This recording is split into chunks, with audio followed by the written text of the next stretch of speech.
Okay,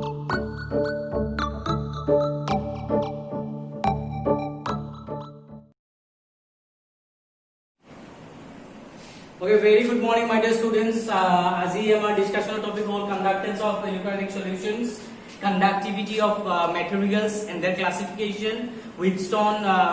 bridge principles, use kori pelai keneke ami resistance bilak ulabo paro, keneke ami conductivity calculate koribo paro. Okay, so let's start the class. Before starting conductance of electrolytic solutions, tomaloke duta topic halse buji pabo lagibo, that is resistance and conductance. Okay, resistance tomaloke already paya hisa. Ine so resistance to bujabo karone so suppose tomaloke etia chemistry class koribo mon goise ba chemistry class choli ase, so Vishal sir or ei chemistry lecture to tomaloke sai asa mobile ba YouTube ot. Okay, so tomaloke definitely tomaloke data bila on ase, mobile data on ase, so mobile data jeto on ase tomar background jibilak apps ase, WhatsApp hok, Facebook hok, Instagram hok, ibla ko background choli ase, so tare pura notification bila ahi thake, simultaneous notification bila ahi thake. Ine to suppose tomaloke enekwa notification poa joto besi important hoy tomaloke attract kore besike, to tomaloke definitely he notification to click kori pela message to post to sabo jaba. So এইটো কি হল, এইটো process to আমাৰ এই chemistry class শিখাৰ বা chemistry concept শিখাৰ resist কৰি আছে নহয় জানো, hurdles obstacles বনি হৈছে, isn't it? So that is resistance. এটা ঠিক তেনেকে electrolytic solution বা electricity that these obstacles of electron flowing is known as resistance. এটা resistance of formula তোমালোকে জানা, represented by symbol R, and R resistance is directly proportional to length and inversely proportional to area. जिमान डाঙৰ length হবো ইমান বেছি resistance হবো, जिमान বড় area of cross section হবো ইমান বেছি resistance হবো, जिमान ডাঙৰ a হবো ইমান বড় r হবো. Okay, they are inversely proportional. Clear তোমালোকে জানা? এই next বৰ proportional sign বুজাই দি প্লাই যদি equal sign আনিব বিচাৰো মই এটা constant এটা দিব লাগিব, that proportionally constant is known as rho, rho. Okay, rho, rho. ইয়াক আমি resistivity বুলিও কওঁ. Okay, resistivity মানে কিমান strength এদি resist কৰিছে মেটেৰিয়েল এটাই এটোৱে signify কৰিছে resistivity. Okay, that is ইয়াৰ SI unit and measurement unit হল ohm meter. Okay,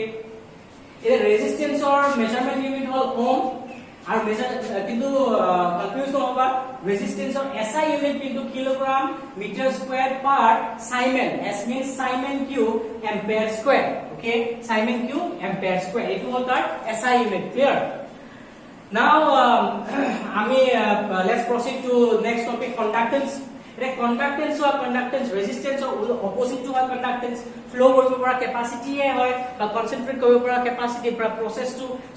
চলাই লৈ যাব পৰা capacity হয় conductance. Okay, conductance is always reciprocal বা inverse of resistance. Okay, এটো relation এটো হয়। এটা যেহেতু r ৰ মই ভ্যালু এতে পাইছো rho l by a, এটো যদি এতে পুট কৰি দিম মই আলটিমেটলি conductance ৰ ফর্মুলা পাই যাম a by rho into l. Okay, এতিয়া conductance ৰ যোনটো ইউনিট হয় এটো Siemens s or per ohm বুলিও আমি ৰিপ্ৰেজেন্ট কৰো. Okay,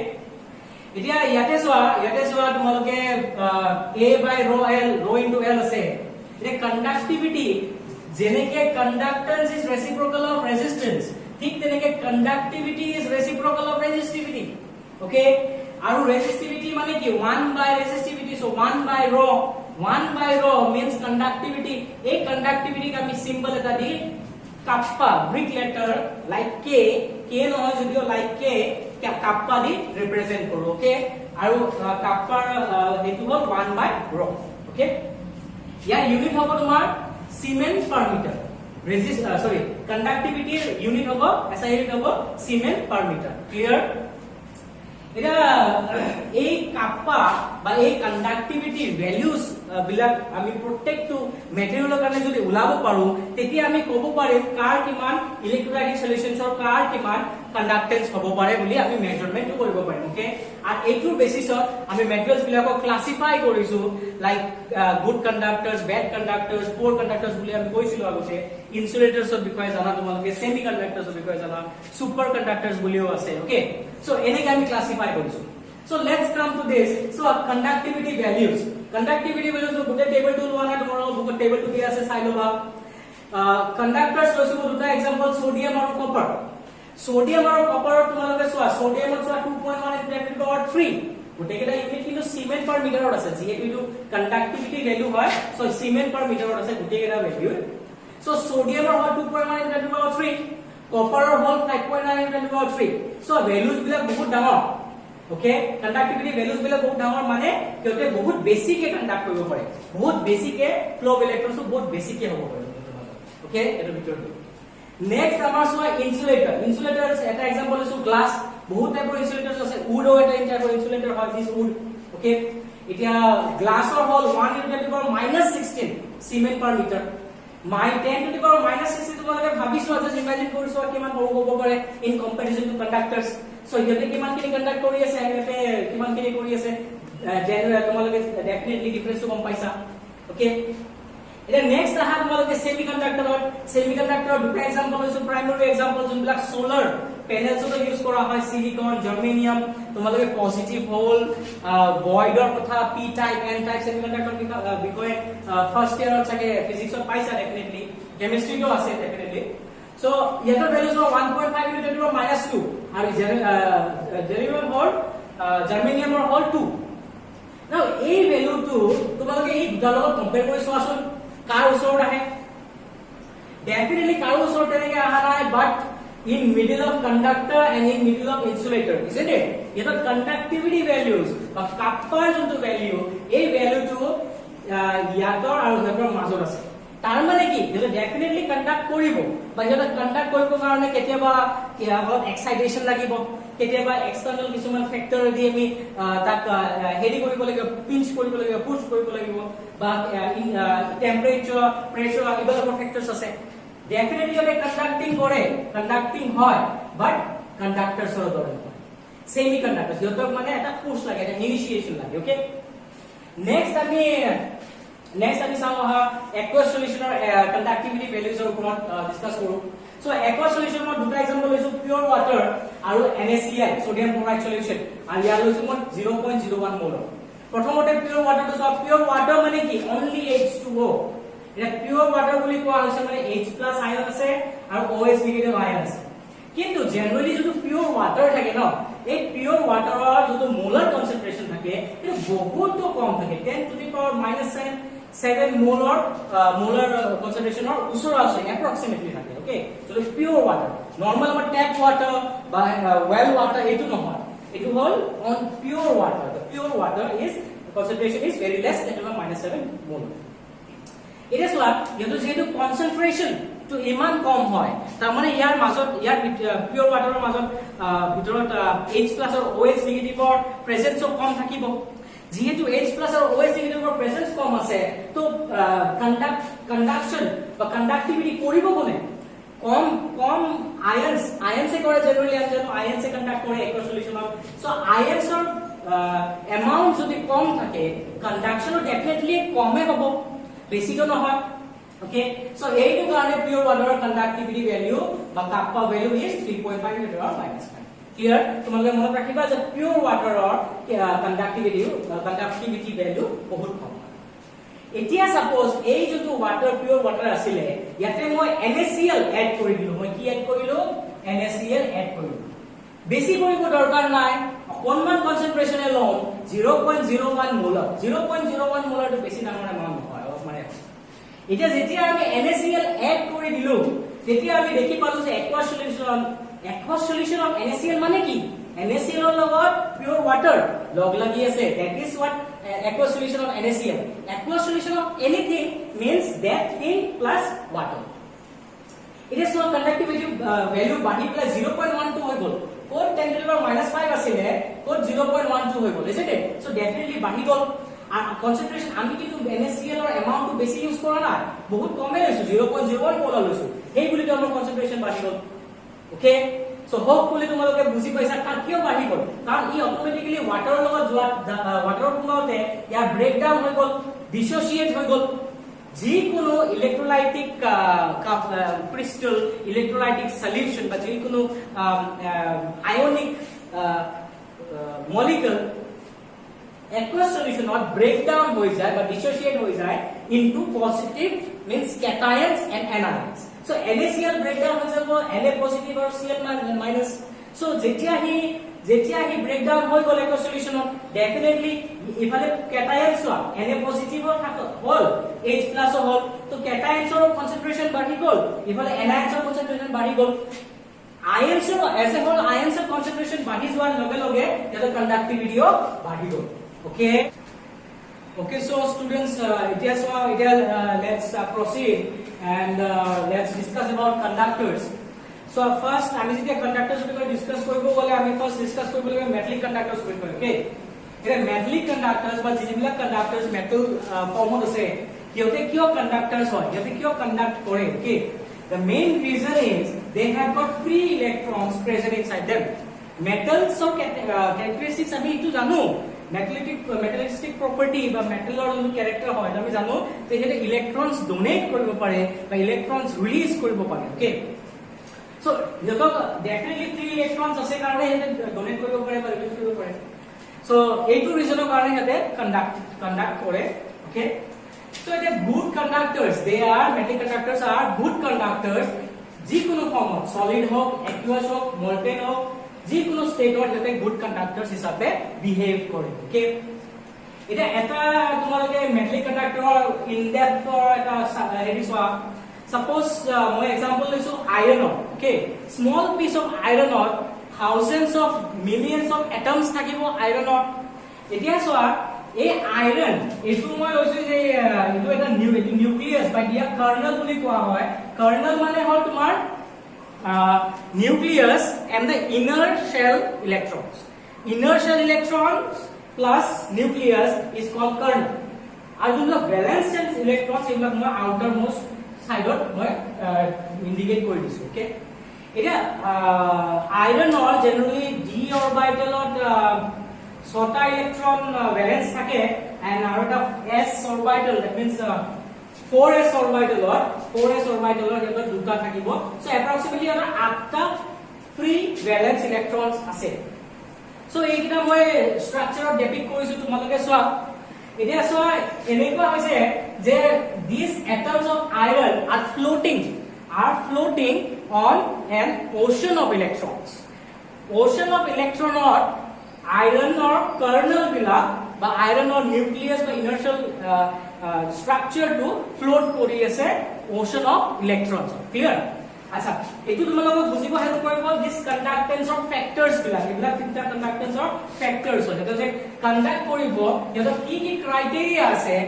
kenake conduct koribo ei criteria ba factor bila eta moi discuss koribo okay so first dependence on nature and structure of metal nature and structure of metal মানে so এটা ধৰা মই এটা example লৈছো lithium হল atomic number 3 so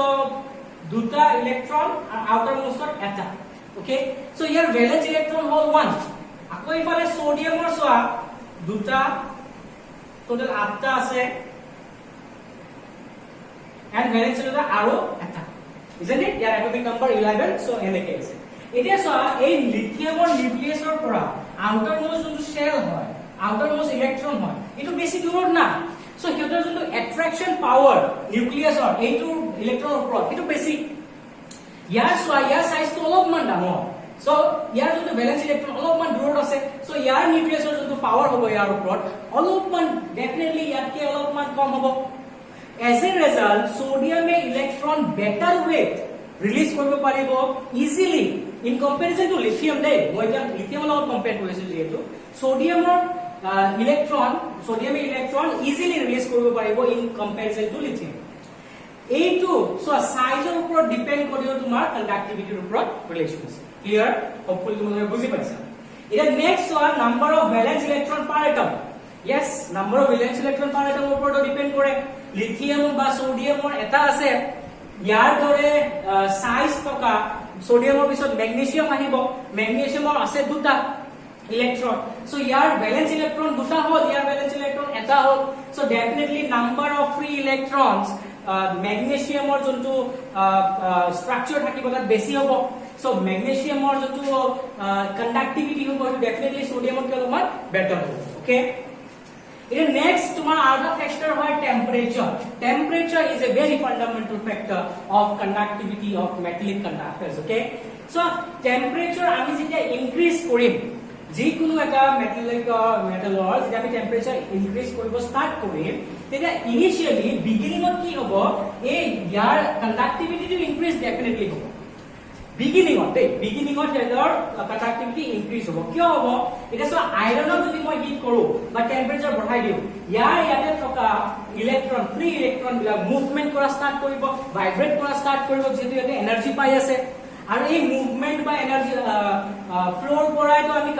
conduct কৰিব পাৰো তেতিয়া হে কণ্ডাক্ট হ'ব isn't it so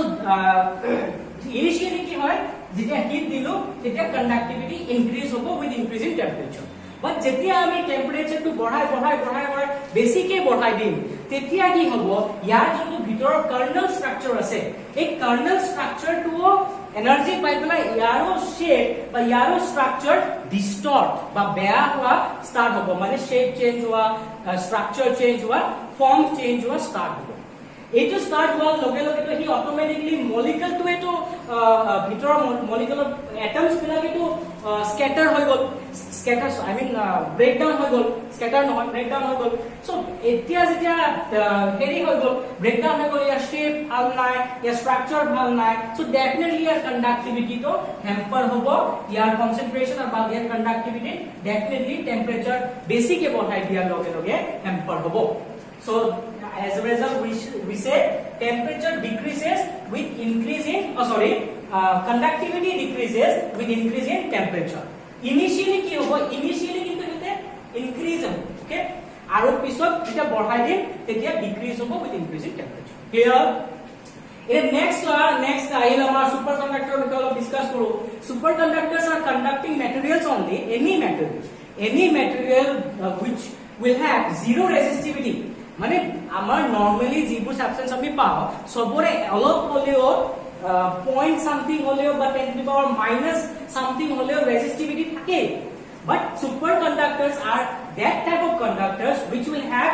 nil resistivity zero resistivity থাকিব rho equal to 0 বুজি পাইছা এটোৱে হয় সুপাৰকন্ডাক্টৰস এতিয়া আগতে কি হৈছিল আগতে আমাৰ জেনাৰেলি এনেকে আমি গম পাইছিলো যে মেটালস আৰু এলয়স অনলি মেটালস আৰু এলয়স সেমিকন্ডাক্টৰ হিচাপে বিহেভ কৰিব কিন্তু এটা কন্ডিশন আছে যেটো টেম্পাৰেচাৰটো বহুত কম আছিল 0 ৰ পৰা 15 কেলভিন টেম্পাৰেচাৰ ৰেঞ্জ অফ হে যেটো সেমিকন্ডাক্টৰ হিচাপে বিহেভ কৰিব বুলি জানিছিল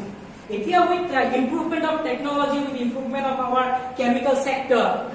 আমি এতিয়া কিছুমান মেটাল অক্সাইডছ আৰু সেৰামিক পলিমাৰছ পাও যোনে সেমিকন্ডাক্টৰ হিচাপে বিহেভ কৰে আৰু ইয়াতে বিহেভ কৰিব পাৰে 150 কেলভিন এটা তোমালোকে চোৱা 0 to 15 কেলভিন ৰেঞ্জ বহুত কম very low temperature আৰু এইটো টেম্পাৰেচাৰ এচিভ কৰাটো আমাৰ কাৰণে প্ৰ্যাকটিক্যালি ডিফিকাল্ট হয় but 150 kelvin to অলপমান পসিবল হয় ট্ৰাই কৰিব পৰা যে আমি সেমিকন্ডাক্টৰ এটা প্ৰডিউস কৰো 150 kelvin but 0 to 15 kelvin range to বহুতে কম হৈ যায় it becomes difficult for practical purposes clear এতিয়া next আমি ডিসকাস কৰিম ইলেক্ট্ৰোলাইটিক কন্ডাক্টৰস এটো হৈ গল মেটালিক কন্ডাক্টৰস বিভাগ ইলেক্ট্ৰোলাইটিক কন্ডাক্টৰস আমাৰ হোল এইটো চ্যাপ্টাৰ 2 ইলেক্ট্ৰোকেমিষ্ট্ৰিৰ ওপৰত এখানে আমি ইলেক্ট্ৰোলাইটিক কন্ডাক্টৰস ডিসকাস কৰিব লাগিবই অকল চ্যাপ্টাৰ 2 নহয় হোল কেমিষ্ট্ৰি যিবিলাক প্ৰ্যাকটিকেলস বা হোল কেমিষ্ট্ৰি কনসেপ্ট বিলাক ম্যাক্সিমাম তোমাৰ সলিউশনস ম্যাক্সিমাম তোমাৰ ইলেক্ট্ৰোলাইটিক লাইটস ইউজ কৰিবলৈ হয় সো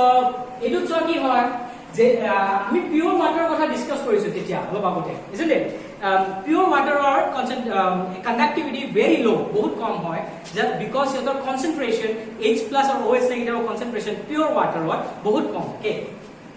যেতিয়া আমি এটা ইলেক্ট্ৰোলাইট এড কৰি দিম লাইক NaCl সোডিয়াম ক্লোৰাইড যেতিয়া আমি on adding electrolyte to pure water electrolyte to dissociate হৈ যাব ভাঙি যাব Suppose NaCl দিলো মই পিওর ওয়াটার NaCl ভাঙি প্লাই Na পজিটিভ আৰু Cl নেগেটিভ বনিব হৈছে আৰু যেতিয়া হেতে ভাঙি যাব তেতিয়া আয়নিক কনসেন্ট্ৰেশন বাঢ়ি যাব অটোমেটিক্যালি পিওৰ ওয়াটাৰৰ ভিতৰত তাৰ মানে কি হল NaCl ৰ লগত যেতিয়া মই পিওৰ ওয়াটাৰ দিলো তেতিয়া গোটেইটা আয়নস ডিসোসিয়েট হৈ প্লাই Na পজিটিভ আয়ন পাম Cl নেগেটিভ আয়ন পাম H positive too pure water আছে এটোও পাম OH নেগেটিভ পাম NaCl নাথাকা হেতে অকল এই দুটা আছিল H+ আৰু OH নেগেটিভ আছিল এইটোৰ মোলাৰ কনসেন্ট্ৰেশন বহুত কম বাট যেতিয়া আমি NaCl এড কৰি দিলো ইয়াৰ আয়নিক কনসেন্ট্ৰেশনটো বাঢ়ি গল আয়নিক কনসেন্ট্ৰেশন বাঢ়ি যোৱাৰ লগে লগে ইয়াৰ কণ্ডাক্টিভিটিও বাঢ়ি গল ওকে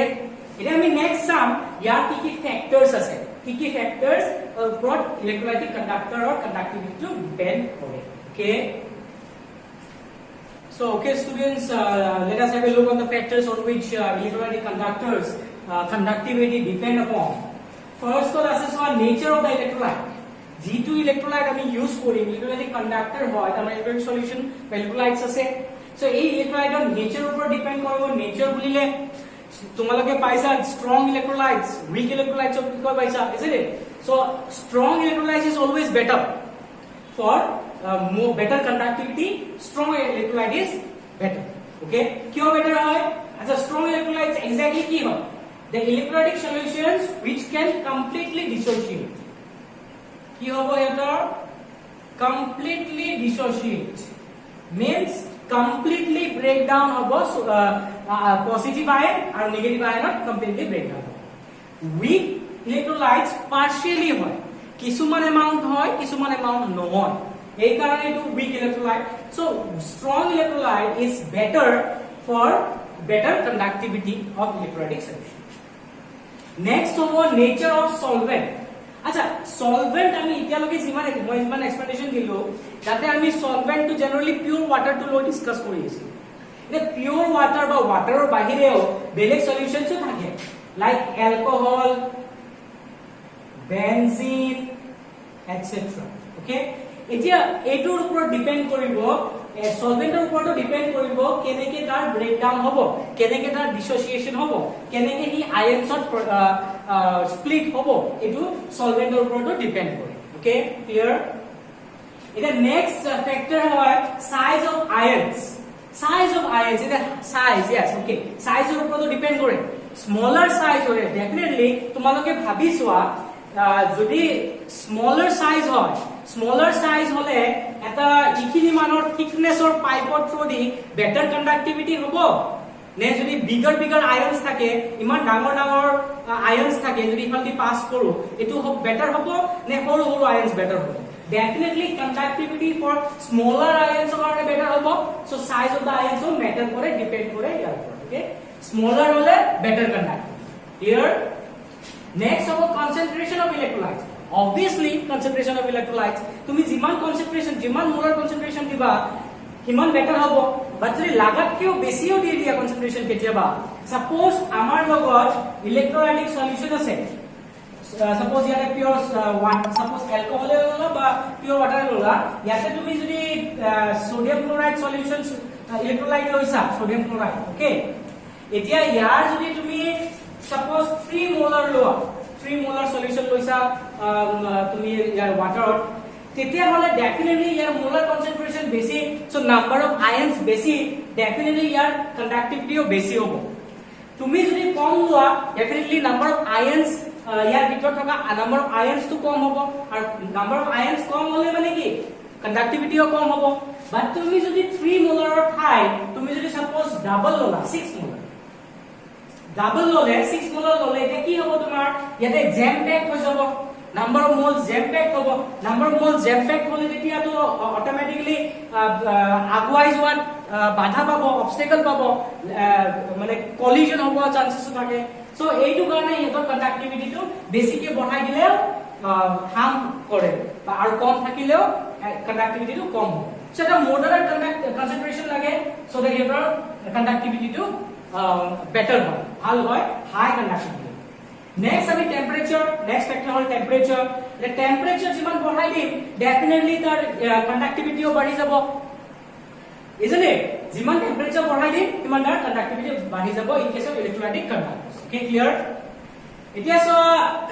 ইখিনি লগে তোমালোকে বুজি পালা ইলেক্ট্ৰোলাইটিক কণ্ডাক্টৰ্স মেটালিক কণ্ডাক্টৰ্সৰ বিষয় বুজি পালা কণ্ডাক্টিভিটি ৰেজিস্টিভিটি তাৰ ইউনিটস এটা নেক্সট আমি এবিলাক ইউজ কৰি পেলা আমি ক্লাসিফাই কৰিলো কণ্ডাক্টৰ্স ইনসুলেটৰ্স সেমিকণ্ডাক্টৰ্স সুপাৰকণ্ডাক্টৰ্স এতিয়া নেক্সট আমি চাও আহা এই কণ্ডাক্টিভিটি আয়নিক সলিউশন আমি কেনেকৈ মেজার কৰিম measurement of conductivity in ionic solution so as I was just an introduction হে দিম তোমালোকক okay মই এই ভিডিওটো বেছি লেন্দি কৰিব বিচৰা নাই এতিয়া সব প্ৰবলেমছ কি আহে measurement conductivity ionic solution measure কৰিব হলে প্ৰবলেম আমি দুটা টাইপৰ পাওঁ এটাটো হল আমি যদি ডাইৰেক্ট কাৰেন্ট ইউজ কৰো ওকে তোমালোকৰ নিশ্চয় তোমালোকৰ কনসেপ্ট ক্লিয়াৰ আছে ডাইৰেক্ট কাৰেন্ট আৰু অল্টাৰনেটিভ কাৰেন্টৰ ফিজিক্সত তোমালোকে পাইছা সো ডাইৰেক্ট কাৰেন্ট যদি আমি ইয়াতে ইউজ কৰো ইয়াত কি হয় আমাৰ ইয়াৰ কনসেন্ট্ৰেশনটো হেম্পাৰ কৰিব এতিয়া ধৰা ইয়াতে মোৰ সোডিয়াম ক্লোৰাইড সলিউশন লোৱা আছে ইনক্লোৰাইড সলিউশন লোৱা আছে এতিয়া এনেকুৱা কিছুমান পাৰ্টিকলছ থাকিব যোনটো ব্ৰেকআপ হোৱা নাই NaCl ফৰ্মতে আছে ওকে 70% NaCl ব্ৰেকডাউন হৈ পেলাই আয়নছ বনি গ'ল 30% 20% 10% কিছুমান হেৰি থাকে যোনবিলাক ব্ৰেকডাউন সহজত নহয় এতিয়া যদি মই ডাইৰেক্ট কাৰেন্ট ইউজ কৰি দিও তেতিয়া হলে এই 30-20% বা 10% যিমানখিনি ৰৈ গৈছে যোনটো ব্ৰেকআপ হোৱা নাছিল সেইটো ব্ৰেকআপ হৈ যাব সেইটো ব্ৰেকআপ হৈ গলে নাম্বাৰ অফ আয়নছ বাঢ়ি গল নাম্বাৰ অফ আয়নছ বাঢ়ি গলে মানে কি কনসেন্ট্ৰেশনটো বাঢ়ি গলে না so as a result direct current use কৰা এইটো প্ৰবলেমৰ সলিউশন আমাৰ AC কাৰেন্ট ইউজ কৰি প্লাস সলভ হৈ যায় নট ভেৰি ডিফিকাল্ট বাট আৰু এটা প্ৰবলেম আছে যে আমি আয়নিক সলিউশন বিলাকক ডাইৰেক্টলি হুইটস্টোন ব্ৰিজত কানেক্ট কৰিব নোৱাৰো চোৱা এতিয়া আয়নিক সলিউশনৰ কণ্ডাক্টিভিটি ওলাবৰ কাৰণে আমি তাৰ ৰেজিস্ট্যান্স ওলাব লাগিব এটা ৰেজিস্ট্যান্স আমি জানো মোস্ট ইজিলি আমি হুইটস্টোন ব্ৰিজ ইউজ কৰি পেলাই ওলাব পাৰো এতিয়া চোৱা আয়নিক সলিউশনস বিলাকটো এনেকুৱা ফৰ্মত আছে তো ইয়াক মই ডাইৰেক্টলি এনেকুৱা ৰেজিস্ট্যান্সৰ হেৰি মই ইউজ কৰিব নোৱাৰো isn't it এতিয়া চোৱা এইটো প্ৰবলেমৰ সলিউশনৰ কাৰণে আমাৰ কি কৰা হ'ল এটা কণ্ডাক্টিভিটি সেল বনোৱা হ'ল কণ্ডাক্টিভিটি সেলটো এনেকুৱা সেল যোনটো ডায়াগ্ৰাম গিভেন আছে চাই লবা বুকত তাৰ ভিতৰতে আয়নিক সলিউশন প্ৰেজেন্ট আছে ওকে আৰু তাৰ দুটা সাইডে দুটা ইলেক্ট্ৰড আছে আৰু এই ইলেক্ট্ৰডৰ টাৰ্মিনেল কেটা আমি এইটো টাৰ্মিনেলত এডাপ্ট কৰিব পাৰি বা জয়েন কৰিব পাৰি যিকোনো এটা কৰিব পাৰা এই চাৰিটা ৰেজিস্ট্যান্স অফ প্লেস আছে এই চাৰিটাৰ ভিতৰত যিকোনো এটা তোমালোকে জয়েন কৰি দিয়া ডেফিনেটলি যেটা ক্যালকুলেশন কৰিবা এই কণ্ডাক্টিভিটি সেলৰ ৰেজিস্ট্যান্স পাবা আৰু ৰেজিস্ট্যান্স পোৱাৰ লগে লগে কণ্ডাক্টেন্স পাবা কণ্ডাক্টেন্স পালে কণ্ডাক্টিভিটি পাবা